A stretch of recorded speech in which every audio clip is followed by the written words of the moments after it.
Hi friends, welcome to SPR media works. Pulivendula assembly నియోజకవర్గం వైఎస్ఆర్ జిల్లా కడప లోక్సభ నియోజకవర్గంలోని 7 అసెంబ్లీ సెగ్మెంట్లలో ఒకటి. ఈ నియోజకవర్గం 1955లో ఏర్పాటైంది. 2019 నాటికి ఈ నియోజకవర్గంలో మొత్తం 2,23,407 మంది ఓటర్లు ఉన్నారు. గత ఎన్నికలలో వైసీపీ అభ్యర్థిగా పోటీ చేసి గెలిచిన వైఎస్ జగన్మోహన్ రెడ్డి ప్రస్తుతం ఈ నియోజకవర్గం యొక్క సిట్టింగ్ ఎమ్మెల్యే. పులివెందుల అసెంబ్లీ నియోజకవర్గం విషయానికి వస్తే ఈ నియోజకవర్గం వైఎస్ కుటుంబానికి పెట్టని కోట. జిల్లా మొత్తం ఆ ఫ్యామిలీకి వీర విధేయులే.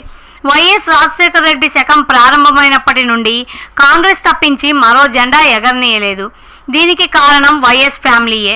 ఆయన మరణానంతరం వైఎస్ జగన్ కాంగ్రెస్ పార్టీకి రాజీనామా చేసి వైసీపీని స్థాపించారు.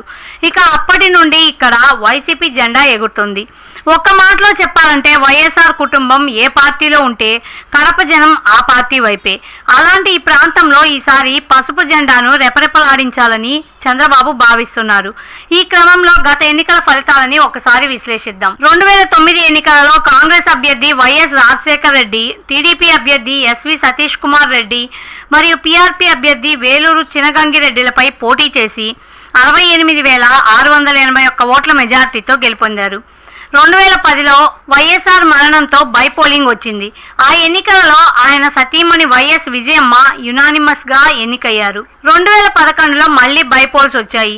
ఆ ఎన్నికలలో వైసీపీ అభ్యర్థి వైఎస్ విజయమ్మ, కాంగ్రెస్ అభ్యర్థి వైఎస్ వివేకానంద రెడ్డి, టీడీపీ అభ్యర్థి మారెడ్డి రవీంద్రనాథ్ రెడ్డి, టీపీపీ అభ్యర్థి విపి వల్లెపు మరియు ఆర్ఎస్పీ అభ్యర్థి కేడి రెడ్డిలపై పోటీ చేసి 81,373 ఓట్ల మెజార్టీతో గెలుపొందారు. 2014 ఎన్నికలలో వైసీపీ అభ్యర్థి వైఎస్ జగన్మోహన్ రెడ్డి, టీడీపీ అభ్యర్థి ఎస్వి సతీష్ కుమార్ రెడ్డిపై పోటీ చేసి 75,243 ఓట్ల మెజార్టీతో గెలుపొందారు. 2019 ఎన్నికలలో వైసీపీ అభ్యర్థి వైఎస్ జగన్మోహన్ రెడ్డి, టీడీపీ అభ్యర్థి ఎస్వి సతీష్ కుమార్ రెడ్డిపై పోటీ చేసి 90,110 ఓట్ల మెజార్టీతో గెలుపొందారు. 2024 ఎన్నికలలో వైసీపీ అభ్యర్థి వైఎస్ జగన్మోహన్ రెడ్డి, టీడీపీ అభ్యర్థి మారెడ్డి రవీంద్రనాథ్ రెడ్డి మరియు కాంగ్రెస్ అభ్యర్థి ములం రెడ్డి ధ్రువకుమార్ రెడ్డిల మధ్య పోరు జరగనుంది.